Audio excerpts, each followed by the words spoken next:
আচ্ছা দোস্ত, ওর সাথে প্রেম করে কি লাভ যদি ফায়দাই না নিতে পারিস? মানে? শোন, এখনই তোর সময়। ওকে ভুলিয়ে বালিয়ে ওর থেকে বাড়ি গাড়ি টাকা পয়সা সব করে নে, না হলে দেখবি ও অন্য কারোর সাথে প্রেম করে চলে গেছে। তাই না? আমার তো তাহলে আরো শক্ত হইতে হবে। এই শুনো, কালকে থেকে তুমি বোরকা পরবা, আর এই সুন্দর মুখ কাউকে দেখাবা না, আর কোনো ছেলের দিকেও তাকাবা না। কেন এইভাবে বলতেছো কেন? দেখো, সব পরিরাই মানুষের ইচ্ছা পূরণ করে দেয়, তুমি আমার ইচ্ছাগুলো পূরণ করে দাও। বন্ধু কাছে কিন্তু গুলি নেই, এ কেমন টাইপ জীবন?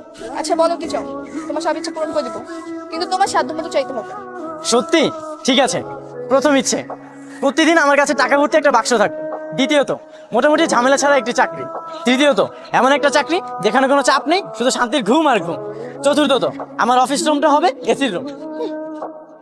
ঠিক আছে, কাল সকালে তোমার সব ইচ্ছা পূরণ হয়ে যাবে। কিরে মিরাজ, তোর এই অবস্থা কেন? কালকে তোর কুবুদ্ধি শুনে ওর কাছে 4টা উইশ চেয়েছিলাম। তারপর আমি এখন এটিএম বুথের সিকিউরিটি।